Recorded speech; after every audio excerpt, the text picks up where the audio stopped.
record this. Hello, guys. The Hi, meeting is being everybody. recorded, Yes. and you will receive the link to the recording later after we just do like every all the recording, probably on YouTube or just by link. Yes. We'll let to see. So it's nice to see you all, guys. Thank you for joining. Yes. My name is Dorota. I represent Mandarin Zest, and this is Barbara. She's represents Lang Lang. She's a professional Chinese teacher. So both of us will today discuss how to make Chinese a natural part of your daily life based on our own example.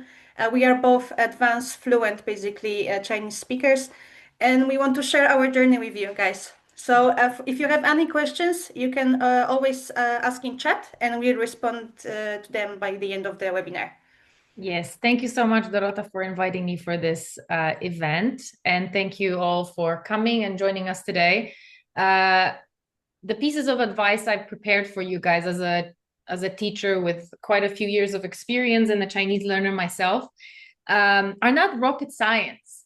However, sometimes the simplest of advice might be the most helpful if you actually do something and not just think about doing it.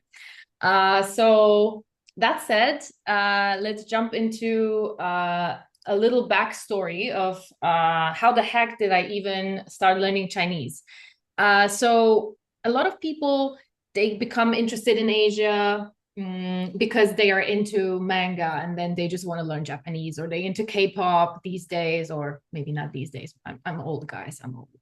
And then they just start learning Korean. For me, I was never really into Chinese culture, nor Chinese. It was actually a coincidence. I didn't know what to do with my life when I was about to graduate high school. And I saw that they just opened sinology at the Jagiellonian University in Krakow, where I really wanted to study because it's a university important for my family. My mom graduated from this university. My sisters graduated from this university. My grandma graduated from this university. So naturally, I wanted to go there. There it is, sinology. What the heck is that? Am I going to learn about the sins? No, no, it was actually about Chinese. No, just kidding. I knew that sinology is about Chinese. So at first, it was super easy for me to make Mandarin the part of my daily life because I was basically forced to communicate in this language and learn this language every single day. And I had it for free, day in, day out, every single day of the week from Monday to Friday. And then I had to learn for the exams. So the weekends were also off. If any one of you studies sinology or studies sinology, you know that it's actually a pretty damn difficult, I want to say Zhuangye. Oh my Yeah, God. exactly. Well Ah, said, well said. yes. Well, anyways, it's a Yeah. difficult thing to study, profession to learn at the uni. Can anybody help me translate Zhuangye? This is when you become bilingual, when you forget the actual English word for it because you remember the I Chinese think word. profession, right? Well, yeah, That's but one year would be major. Yes, it's a Major, difficult yeah. major, like any language. Yes. So later, I lived and studied in China because I got a Confucius Institute scholarship, and so it was also easy to live in China and learn Chinese every day because I lived in a Chinese-speaking environment. So I studied in Chinese first, and then I studied in English on Shanghai Jiaotong Daxue. But I still had Chinese friends and I communicated in Chinese every single day. So my Chinese level, ever since I passed HSK6, I passed HSK6 after 4 years of learning Chinese, which now is not the highest proficiency level, but it used to be the highest.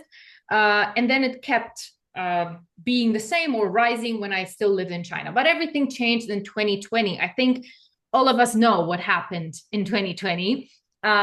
So I came for a visit. I came to Poland, to a small town of Nowy Sącz. Whoever knows where it is, you guys are awesome, especially foreigners, to visit my mom, but actually ended up staying for way longer than I assumed. And it was very difficult to speak Chinese. And yes, I had a Chinese speaking job. At that point, I worked as an interpreter. And I had my students, obviously, because I was still teaching online. But I mean, my Chinese would still be regressing because I was translating the same documents and I would forever teach the same grammar and words from the same textbooks.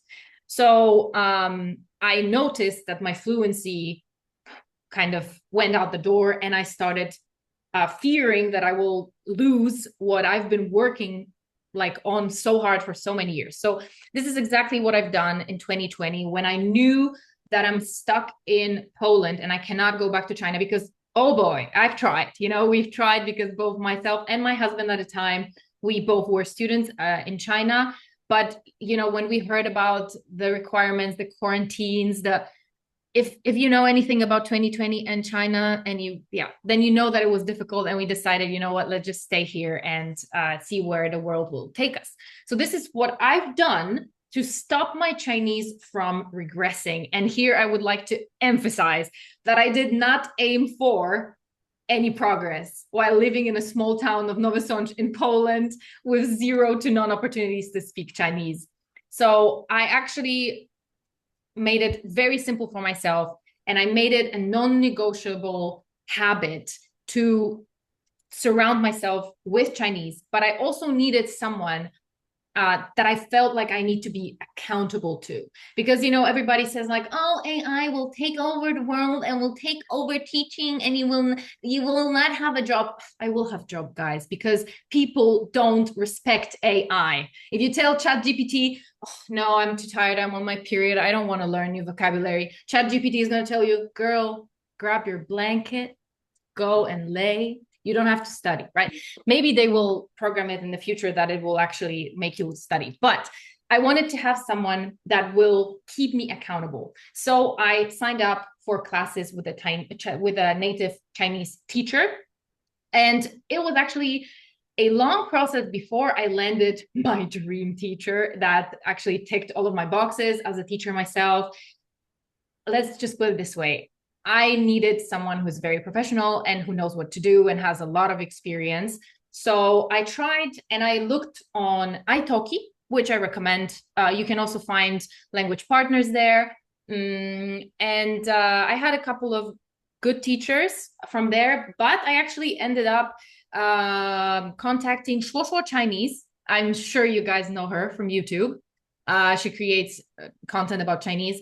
And we just clicked instantly. And so I signed up for her classes, which are not very cheap, but I decided, I need to just pay for it. If I pay, I'm also going to have the double motivation to study. So one thing is find a teacher that you like, that you respect, find someone that you respect that will keep you accountable. And also, I would say, for me at least, pay for it. Because if you don't pay, you will always say, I didn't pay. So again, there's no respect, no accountability. And obviously you can choose one-on-ones or group.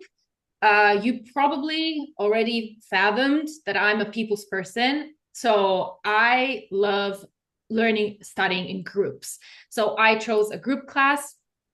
But, obviously you can do one-on-one if you want more personalized, let's say, way of learning. And for me, at least, at some point, what I did, and I think it's also good for you guys to maybe try, is I searched for teachers from different parts of China, especially if you're already advanced. I had teachers from Sichuan. I had teachers from Hunan. I had teachers from Taiwan, obviously from different parts of China and from Taiwan, just so that my brain is not used to one accent. Because when you just learn from people from Beifang, from the north, or from Nanfang, from the south, then you become accustomed to the vocabulary they use, to the sentence structure. Maybe that doesn't change much, but some ways of saying things might differ. So I would say, especially if you're an advanced learner, look for a teacher, and maybe even teachers from different parts of China. But for me, keeping it a part of my life is the fact that I know that on Saturdays every week, I have my group class with my teacher that I respect, and she's going to definitely know if I didn't do my homework. So for any polls out there, I see Anya, who's my student. Hello, Anya. Thank you for coming. I also teach Polish people Chinese. So if you'd like to join my courses, check out kursy.lang.pl. Another thing that obviously made it possible for me to maintain my Chinese at this level and to make it a part of my daily life is that I stick to the plan. And I said it before, girls, we don't just make our nails magically happen. Our hair is not magically, beautiful. We make an appointment at the beauticians. We make the appointment at the hairdressers. So Chinese should also be, or guys, I don't know, make an appointment at the barbers. Chinese is also an appointment. And even study session of Chinese is literally on my calendar from that hour to that hour. I have it. This is my Chinese. And then what I do is I put this beautiful device in another room, unless I need my Pleco. I know Pleco is super tempting, but sometimes it's better to use a dictionary on PC and not receive 10 million notifications and cute cat videos that will not make you study Chinese. So I make Chinese, not only my class, but also the preparation for the class, which is normally an extended homework and listening, a part of my calendar. And I will not schedule other meetings. It's the meeting of me and my Chinese. So if you want to, let's say, improve your listening, put it in your damn calendar that from 10 a.m. till 11 a.m., or probably if you work and you're a normal human and you don't have your company and you don't work in the evenings, you can put it from 7:30 till 8 p.m. on Mondays.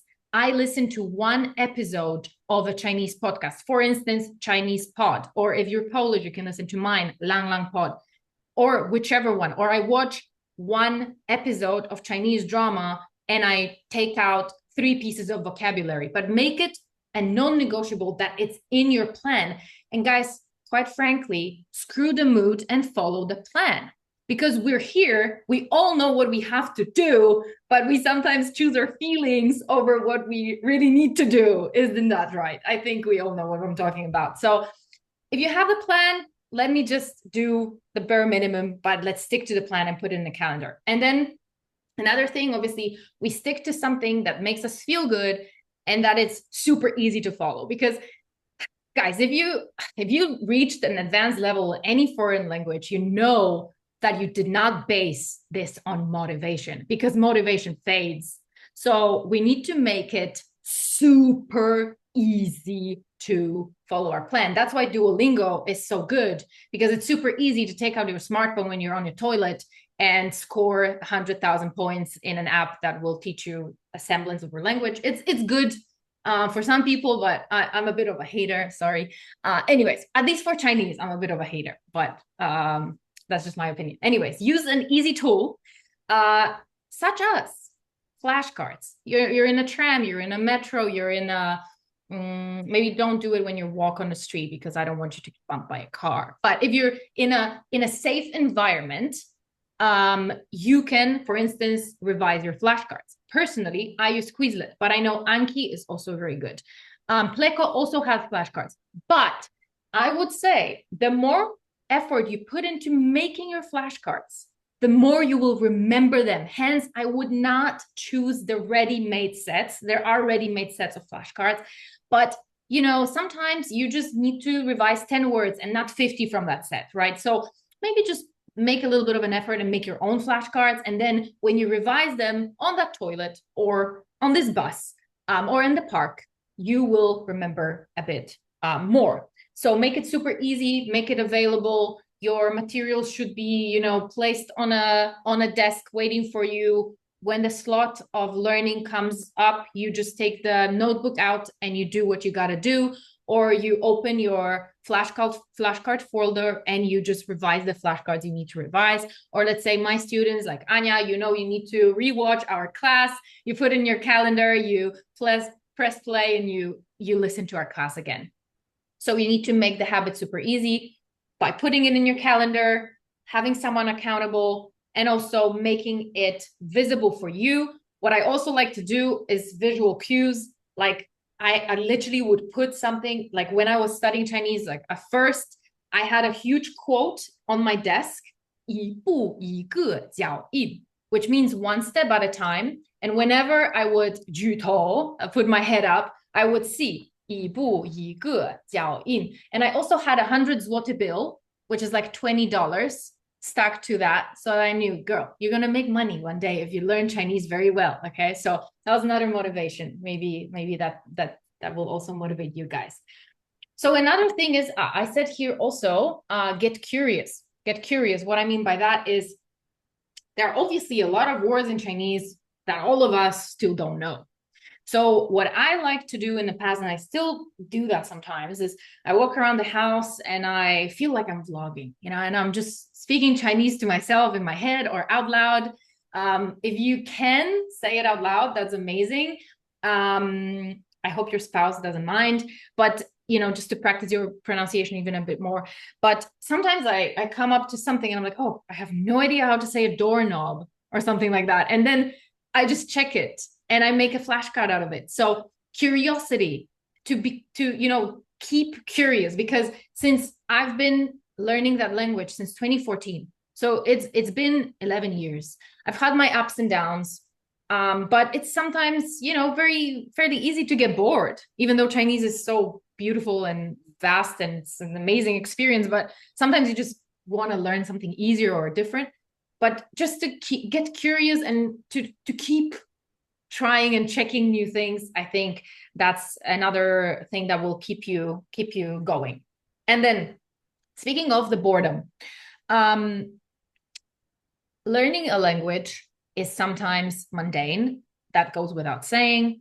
And definitely there are pieces of Chinese learning journey that is super mundane for some people, like writing characters or something like that. But if you want to really succeed in keeping your level high, you need to get hooked. You need to love and want to listen and learn that language. And how to do that is, hopefully when you get to an advanced level, or even not so advanced, you don't have to be super advanced, but to try to listen to things that you really enjoy listening to in your mother tongue, or in English, for instance, if the English is not your mother tongue, but in Chinese.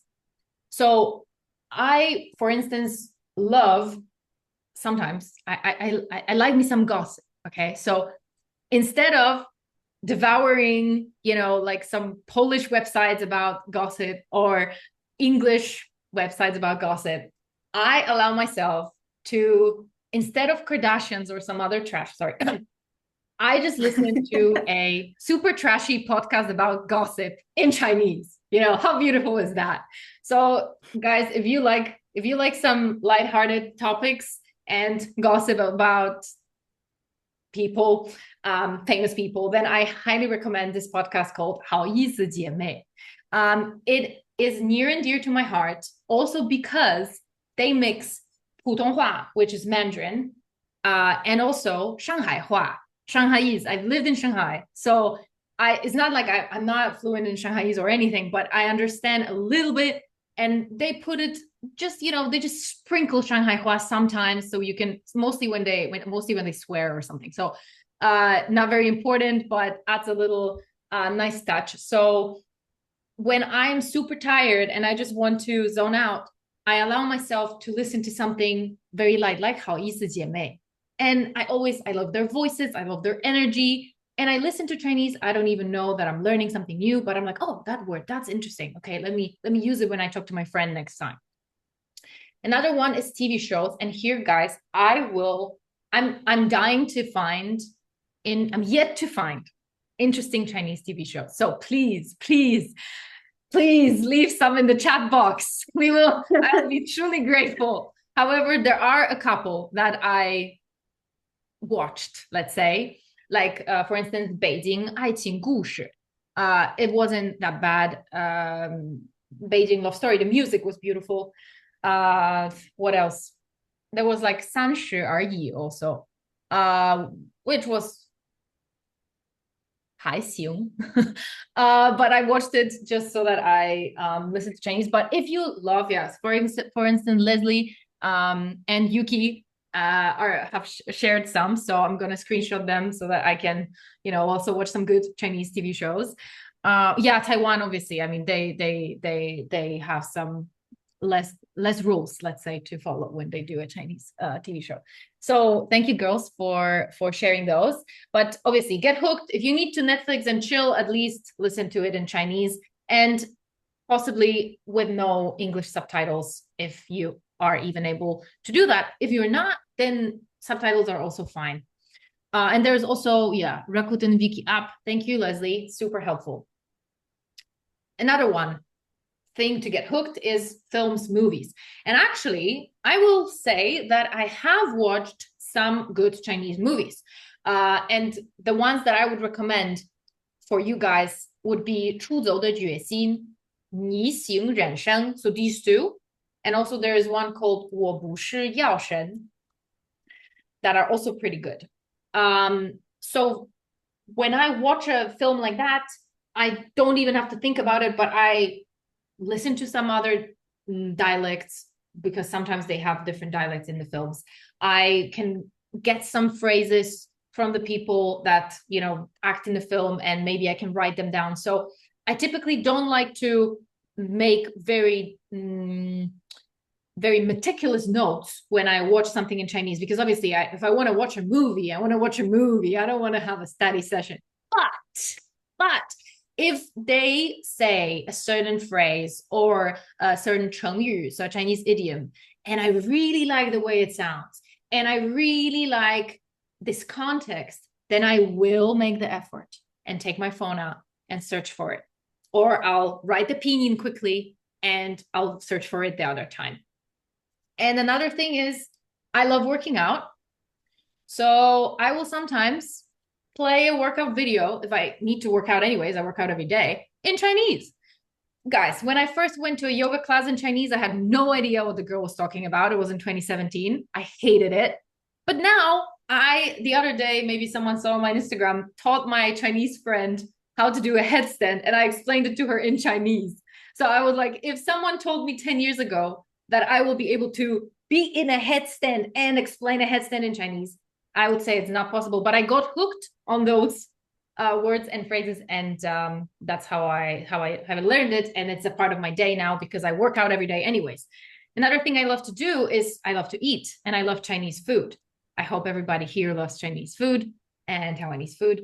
So I love watching cooking videos, although I must say the amount of verbs Chinese people have regarding cooking is crazy. And I'm going to stick to a few that I know. I don't think I'm ambitious enough. Oh yeah, malahogo, malasango for me. But I still enjoy watching like Wangang on YouTube. So again, it's a part of my day that I play some YouTube when I cook my dinner. Might as well play a Chinese one, right? So I recommend that. Another thing to keep my Chinese level high and make it a part of my day is, guys, I go to China and to Taiwan at least once a year. I know this is a privilege to say so. I know not everybody has the opportunity to do that. However, at least for Polish people and for quite a few European nations, now we have this visa-free policy to China, and it's been extended to the end of 2026. And I know everybody has a different life circumstances. However, China, when you are there, can be done really in a really inexpensive manner. The food is inexpensive. The public transportation is inexpensive. So the only thing you got to do is buy the flight. And for some people, also the visa. And I'm so sorry for you. I hope you will get the visa-free soon. But, you know, it is doable. It is doable. And if you can go to China for a scholarship, China is quite generous with these scholarships, for a weekly or monthly program during the summer. Nothing will teach you Chinese better than speaking to an ayi or ama in Taiwan in Chinese when you want to buy some fruit or whatever, you know, and she's gonna interrogate you and ask you, why aren't you married? Or where is your husband if you're married? Or like, why is your skin this color or not? You know, so nothing will teach you more than that. So but jokes aside, really going to China, speaking to a taxi driver, to any random person on the street and it's also an amazing experience, because sometimes you just say ni hao and they're already over the moon that you are such an amazing person that have learned that. So how I maintain my Chinese is, this year I've been in China twice. once for just for traveling, and the other time I went for actually for a teacher training in Dalian. And I learned with other teachers how to teach Chinese. Now that was an amazing experience. Everything was in Chinese. Highly recommend going to China or to Taiwan to make your Chinese better. And then another thing is, I know that this is again not possible for everybody, but there are a lot of Chinese people in the world, guys. A lot of Chinese people in the world. Find your Chinese person that you like, okay? So and cherish these relationships. I have my beloved friend Rose, and we keep in touch, and we text every day. We send each other voice notes, and I like her actually, so I want to share about my day. I want to listen to what's going on in her life, and that allows me to learn the newest Chinese memes, because she's Gen Z, I'm not, obviously. And she always just shares some fresh Chinese memes.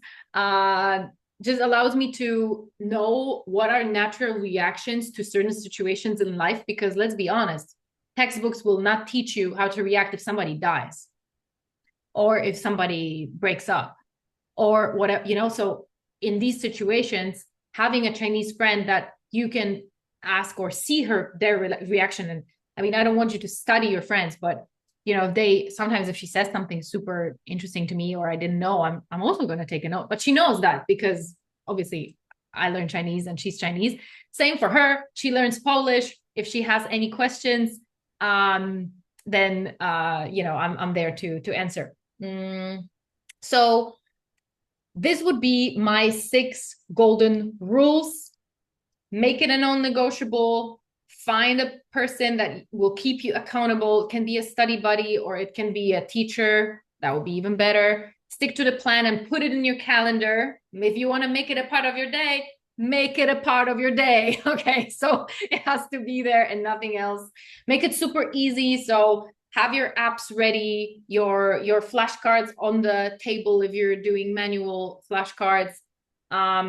If you can, listen to things you would normally listen to in Chinese, at least try. And if you can, travel to China and meet a Chinese person that you like and that you will maintain the contact with, and you can see them often. However, I heard, I might be wrong, but a Chinese spouse doesn't work the same way, because they just start using the same vocabulary to you because they want you to understand. So it's kind of like the teacher student, that sometimes my students say, oh, teacher, I understand what you're saying, but I don't understand what people in China say. And I'm like, yeah, because I use the vocabulary from HSK1 when I speak to you. You know what I mean? So that's another thing. And good luck, guys, with learning. Now it's time to share Dorota's story and her advice. And if you have any questions to me, feel free to leave them in the box, and I will answer them later. Yeah, look, thank you, Basia, so much. You are amazing. Like you can see, Basia is very experienced. She's like a real teacher. She has lots of amazing stories, and like I'm very impressed. I don't think I can top that. But like, if you are Polish and you are interested in learning Chinese, you could definitely take Basia's lessons. In my case, I don't give personal lessons. My product is a little bit different. I co-founded Mandarin Zest past year, and it's been growing. And like, if you are my follower, like, thank you so much for being here. And here is a little bit more about like my personal journey and what we are doing. So. I started already in high school, actually the same year as you, Basia, did, 2014. But I never studied sinology, so I didn't really do proper Chinese studies. I just like thought, okay, since I started already before high school, like why would I do it in the university? I can go as well study other subjects. I ended up studying international relations, but always on the way, like Chinese was somewhere there. So when I was in high school, I started at Confucius Institute in Krakow, because we are both from Krakow in Poland. I went there for a total of 3 years. I started 2014. So I was like very young. After that, before even going to university, I went to Xiamen. That was like my year abroad in China. That my very first time when I actually lived abroad. It was very transformative experience for me, and I'm really like grateful for it. I will never forget. Like I had amazing experiences, and like so somehow along the way, I realized okay, like Chinese generally speaking will be my thing. Um, but like, how do I actually make it if I go back to Europe, and how do I maintain the connection with like two completely different cultures and completely different realities? Luckily for me, I decided to study my bachelor's in the United Kingdom. And as you may know, United Kingdom has a lot of Chinese, like a very big Chinese community. Funnily enough, mostly traditionally they are people who speak Cantonese, but not only. And I was thinking, all right, I'm just gonna go to the Chinatown and ask for a job. Like at Annie, I went to supermarket and they were like, they look at me. I spoke to them Putonghua and they were like, sorry, we need Cantonese here. So I got rejected because I spoke Mandarin, but not the right Chinese that they actually wanted. I was very funny. Later, I went to a restaurant. That was the second place that I walked in, and I just said like, "Hi, I'm a student. Can I get a job here?" And I spoke in Chinese to them. So like my Chinese level at the time was already like HSK 5, but like I was really thinking I need to improve it, and I felt like, okay, what's better than like actually doing it with local people? Because like this is something I thought myself for a very long time. Uh, Language is a person. It's the person you talk with. If the is the culture you interact with, you can do it in a classroom a little bit, but that's just like your base. But like you should not just treat a language as a sort of like an abstract system of communication, but think of it as something that like links people together. So the more exposure you have to the people that speak it, the better. So at my Chinese restaurant, I stayed there for 3 years total. So I was like working maybe twice a week, and I had most of my coworkers were Chinese Malaysians. We are like it was a very high pressure environment. I was sometimes misunderstood. I had like a weird situation with a Chinese customer who misinterpreted what I said, and I didn't understand him. So like I remember a lot of stress, but also like lots of fun and enjoyment. And like until this day, this Chinese restaurant is like one of my best memories from England, actually, which is quite paradoxical. Like even I was in the United Kingdom, but like my mind and my heart was still like somewhere there. And also I was exposed to the diversity of different Chinese dialects.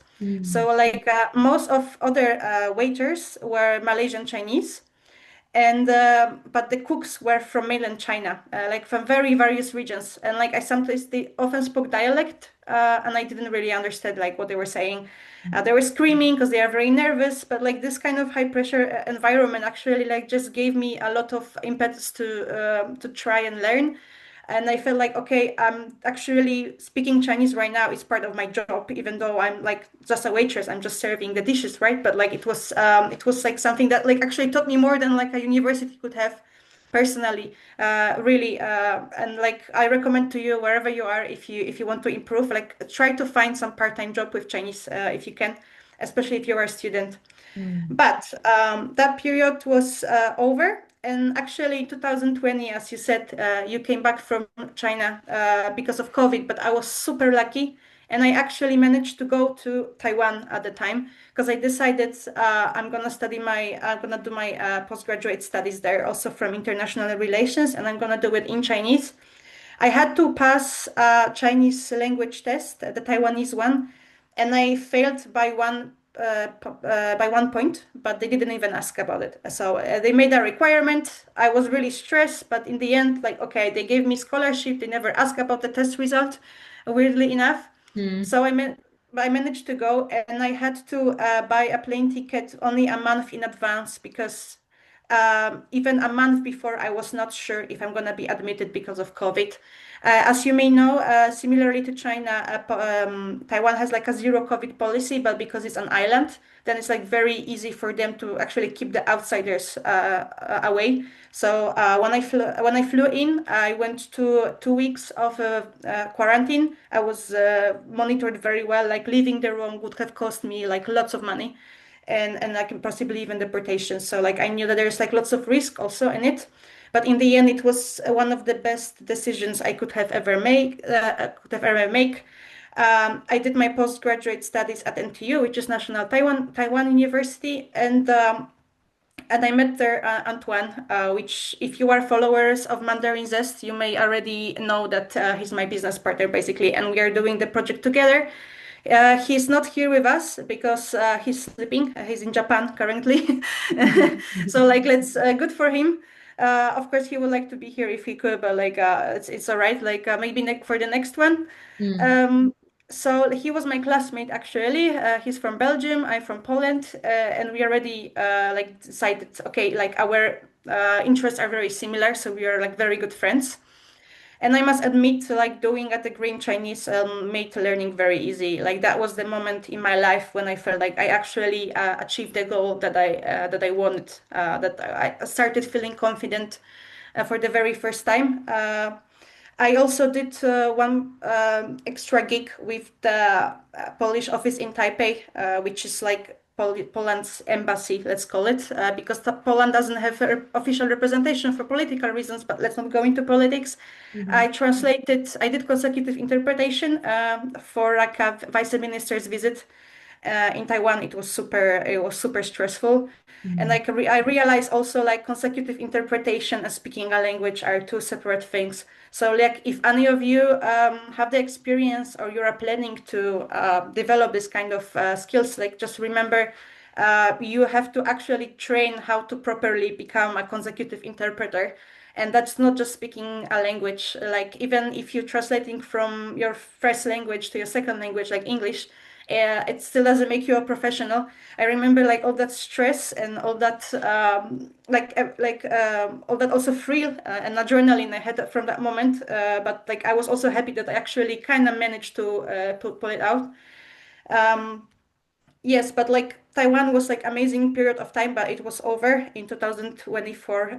I was back from Taiwan because mostly due to like I didn't have a proper plan for myself and what to do in Taiwan long term. So I came back, and Antoine also came back a little bit earlier. I ended up living in Brussels at the time, and okay, 2 months later, I'm in Brussels. We sat down together and we said like we learned all those years, both of us, right? Like we have the skill, we don't know how to use it. So that's how we started Mandarin Zest. Basically, it wasn't really a project meant to be like our business that much. It was just like a way of improve for us actually to improve our reading and keep our level more or less the same. So we didn't know where it's gonna take us, but we've been consistent. That's it. And like the one thing I can tell you, consistency beats everything. Like you may, as Basha before said, like you always have to decide, like no matter what, I do it. I have a clear goal and I say, like, I want to be consistent and post on Instagram every day. That's it. So me and Antoine, from now on, we create this just posts explaining Chinese vocabulary, for instance, and we post on Instagram. The same with the newsletter. Actually, the newsletter changed a lot. In that time, we added a little bit of more like HSK vocabulary. Right now, we also do like business Chinese, and we also do like China news, which is something new, just based on what we've learned so far and what we want to also work ourselves on. I was also doing one-to-one tutoring because I think, like Basha, you are very right. If you are not paying for something, you are not really respecting it. Yeah. But for me, it was extremely important to like also maintain fluidity in terms of speech, but also for reading.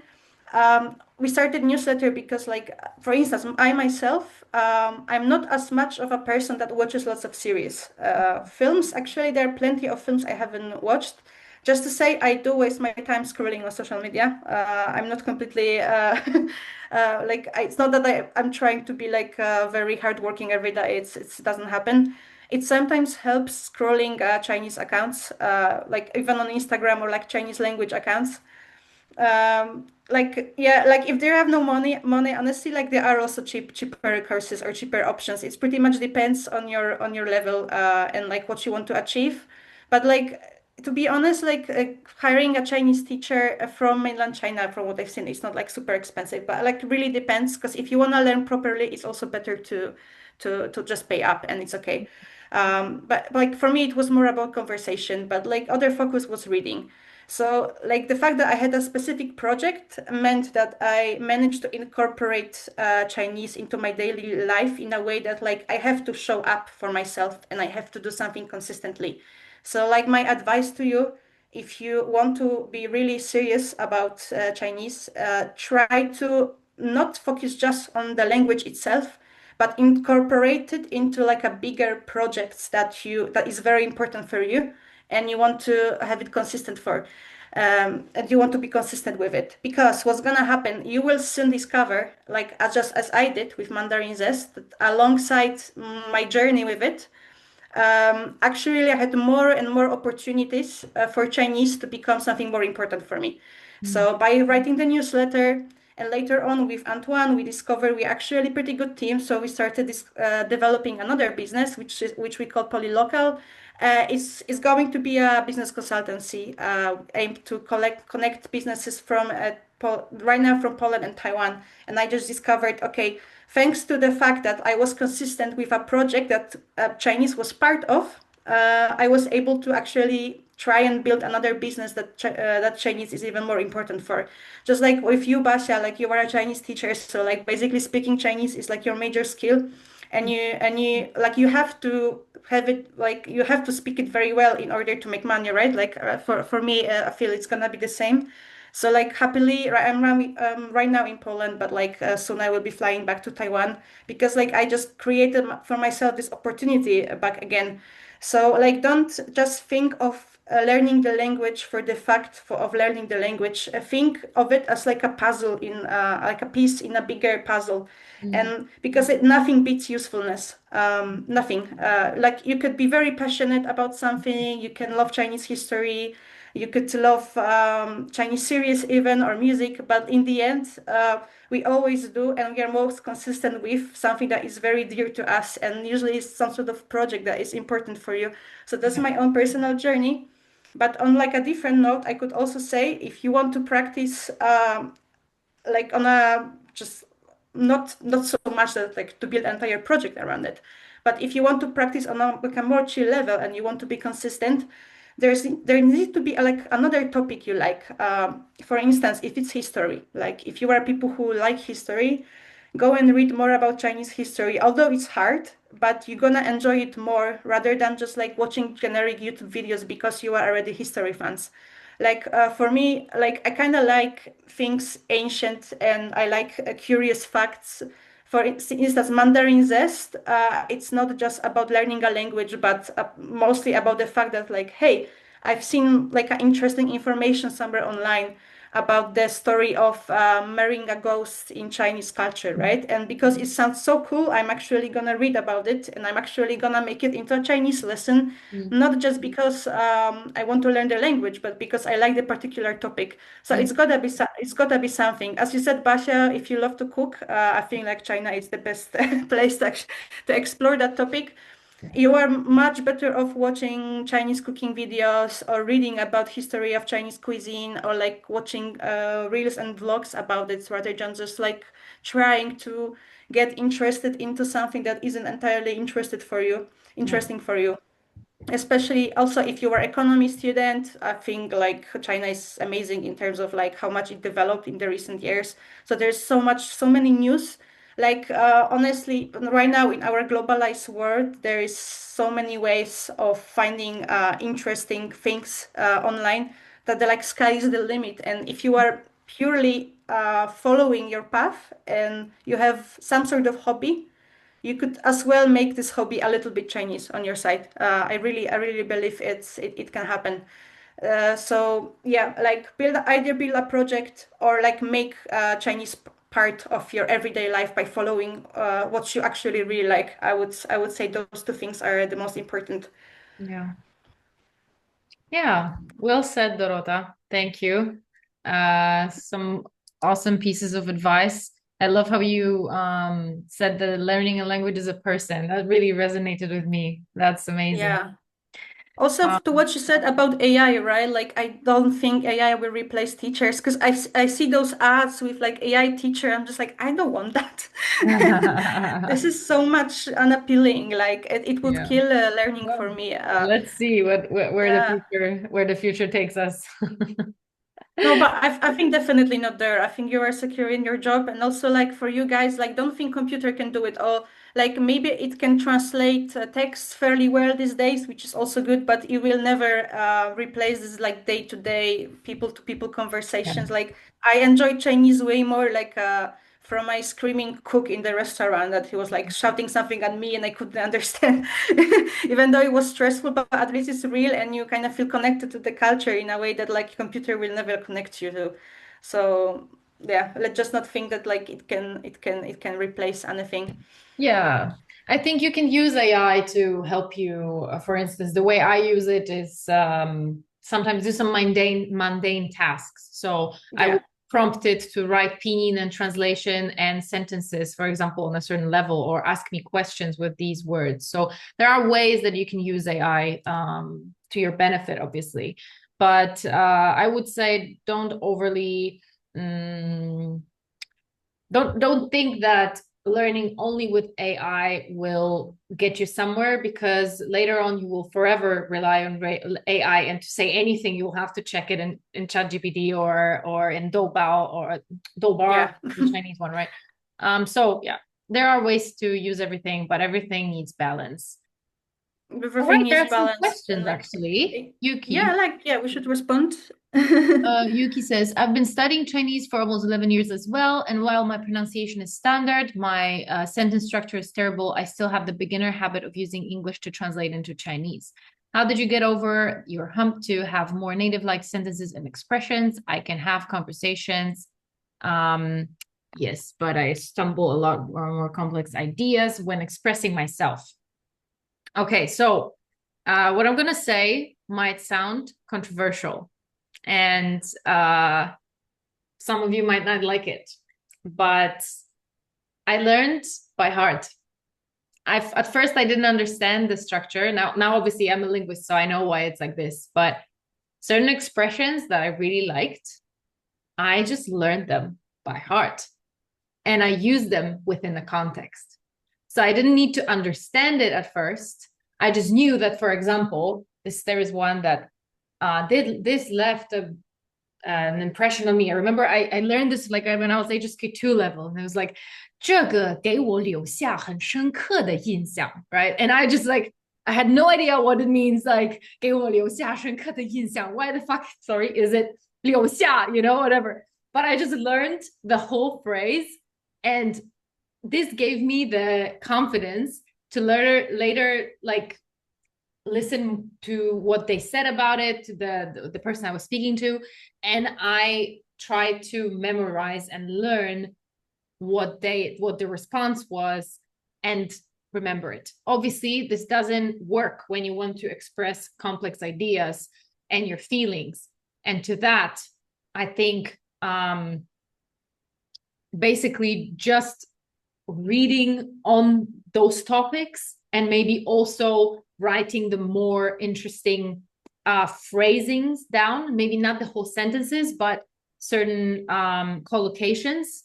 And some of the collocations we just need to learn by heart, like because they are just so abstract to us as non-Chinese.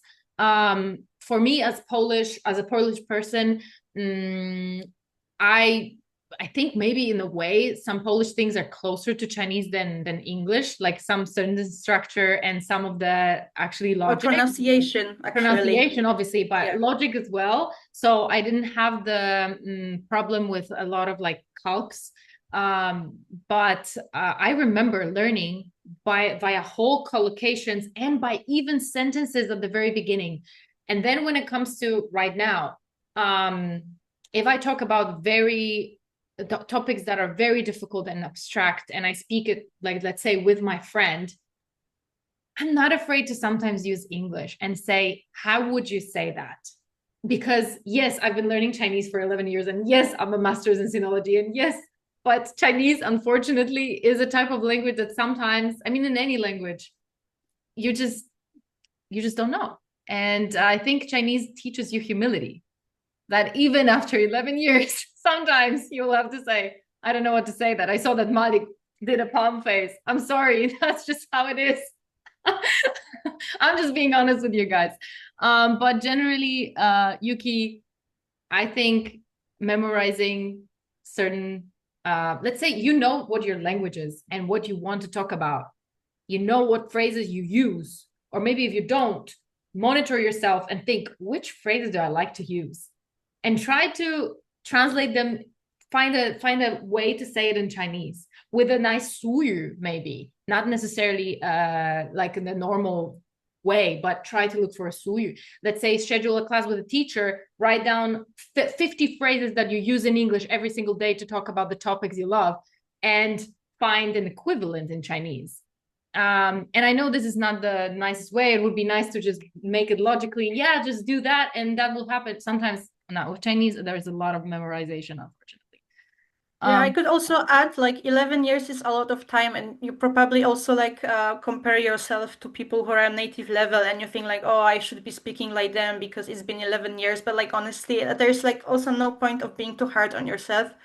Because for me, it's also been more or less 11 years too, but I feel like certain things I will probably will not be able to go beyond. And that's okay, you know, like I'm not a native speaker, I'm not Chinese, I'm not Taiwanese, but like as long as those like people also know, like when you talk to Chinese people, they know you are a foreigner. And like they will not hate you because like something you said like sounded a little bit more robotic. It's completely fine. Like one thing that taught me to like not be too hard on myself a little bit, it's the case with characters. Like I love characters, mhm, and I used to stress a lot when like forgot what to write. Like I forgot a stroke or two, and I realized like I never really write them by hand that much. I usually just type them on your phone, right? So like why should I stress so much over the fact that I don't remember every single character, right? mhm. It's all right to just like like just let it flow and let it go a little bit, because in the end, like language is it's a tool too, and like it's just to communicate with people. And if you communicate yourself well, that's more than enough. So like don't be too hard on yourself. Yeah. There's more questions here Yes, Malik asked from about the Malik. apps that I recommend. Yeah. Depending on what level you are at, Malik, that will differ. But generally, I know that a lot of my students use Skitter. Hello Chinese is also pretty good. Also for people who want to read, aside from the best Mandarin Zest, um, unintended. I will also recommend Chairman German bow, Bao. right? Yeah. Chairman's Bao, love it. It has readings on different levels with also listenings. I also recommend if you are do Chinese, another one also pretty good for reading. Another app that is not an app, it's actually an AI, but that's for people who are maybe on a higher level. I think it's called Learn Note, where you put let me double check just so that I don't tell you guys some BS. But this is an app that basically makes notes from the essays you put in, and then it also asks you no, it's not Learn Note. Damn it. Let me double check. See, I recommend it and I don't even know what's the name. No, I It's use it, okay. but I just have it in my favorites and my brain just threw it out of my immediate recall. But there is an app that you can put your essays in, and it will make it into a podcast. I love learning via podcast. Dorota, there was a question to you as well about your partner. Yeah, This I partner. have to. Yeah, you're not in plan flying to Taiwan soon. What about Antoine? Yeah, Antoine is in Japan in the moment, but he's just traveling there, and so he's gonna be back in Taiwan. Actually, distance works well because we could be at two places at a time. So if there is a conference in Poland, I attend, and there is conference in Taiwan, he attends. And honestly, we are both very chatty, which is great. So like there are people who like hate chatting.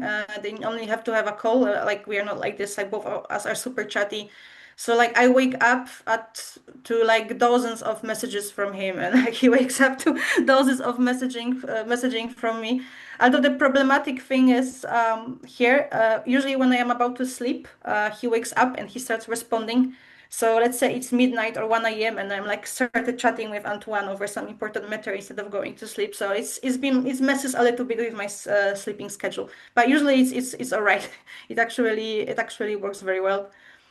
What Yeah, other we had? I remembered, I mean, Uncle Google, sorry, Google Mhm. has reminded Right. me that it's Notebook LM, and that's something that I recommend for especially advanced learners, where you put your files in and it makes you into makes it into a Chinese podcast for you, and it also makes notes for you. That is amazing. I love learning through that. So I highly Good recommend. And then program. 有道词典 also as a PC alternative for a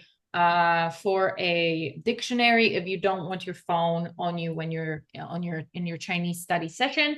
Another thing that might be a little bit quirky, but I love, you can search for ADHD focused tracks on YouTube, even if you don't have ADHD. I don't have Ah, I think I ADHD, know but what I you just mean. love these, like you listen to these focused songs and tracks, and then it really helps you focus.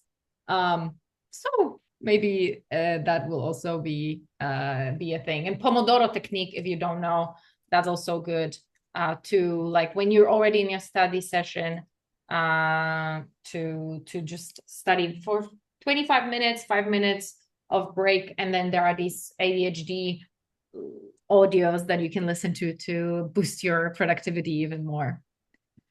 Right. Yes. And if anyone wants to read the newsletter in Polish, I also have a newsletter, but in Polish. So you can follow me. That's all right. We have a few Polish people joining Yes. us. So So welcome. like it's all right. Yeah, another question. Be following Mandarin just for a while. No, okay. Oh, thank you. No, really, it's nice that you appreciate it. It's always nice to like hear it from somebody. If you want, like, we're gonna soon ask for the users to write us a review on the website, like, so we can like we're probably gonna email it to everybody. So like any great review soon it will be appreciated. And speaking of which, it's gonna grow. We are actually want to expand it a little bit. We are actually thinking of organizing some thematic webinars like those a little bit more, just to like take it out a little bit from reading and also make it more interactive. Right now we have expanded to like China news and the business Chinese section for paid users, and also like we will be preparing more like study materials. We are working on a Chengyu book actually. So like since you are here, I can tell you it's gonna happen at some point, probably next year. But yeah, like definitely, it's gonna grow, and like we're gonna soon when I'm both with Antoine, we are both in Taiwan. We're gonna just like prepare a special roadmap for Mandarin Zest. So if you have any suggestions for what areas you would like us to improve, I will appreciate any also honest comment. Because I know like everyone's history is different and everyone's needs are different, but like I love a good feedback. So thank you. Yeah. So around like I used to do that, but my husband told me it's not a race. Exactly, Yuki, it's very true. Language is not a race. Because if you start to hate it, you will hate it, and that's not fun. So always like it's good to it took me years of to understand it that you are not supposed to treat a language like a race. Yeah, like Yeah. you always think like, oh, I need to learn it, I need to be perfect. Like not really, because it grows with you, and life doesn't end at certain stage. It doesn't end when you graduate. It doesn't end when you get a job, but you're still progressing, and it's completely fine. Like at this point, I learned how to be a little bit more relaxed with my Chinese. Once I reach a level that I'm more or less okay with, like I left myself, okay, I just keep it. I want to study, I want to grow, but like there's no end point, like you are not Mm. running towards an end goal actually. There you will never be perfect in it. So I guess that's Yeah, I remember that there was a saying that my teacher used to say, and I think we're going to probably finish with this one, which is 慢慢来,别着急, which would make me furious. And it means don't, like, it will come slowly. Don't like hurry. Yeah, it will come, and please just, don't worry, don't hurry. And then another one is 活到老,学到老. which is you learn throughout your whole life till you're very old. So these are the two things we're going to leave you with. So no quick fixes, guys. No quick fixes from us today. But still, Yeah. there was one more question from Malik, actually. Yeah, what's What's the the best best way way? to connect? Yeah, we're gonna soon, like you can always leave a comment under any publication if you are on Substack. About like we just talked with Antoine, we're gonna soon make us some way for people to write reviews because we need to figure it out how we're gonna actually collect feedback because we need a little bit of feedback from people, I feel. So are there's gonna be Google form most likely, but you are more than welcome to leave any comment under this Substack publication every time. So that's thank you so much. Yeah, Thank really. you. Thank you, guys. Enjoy your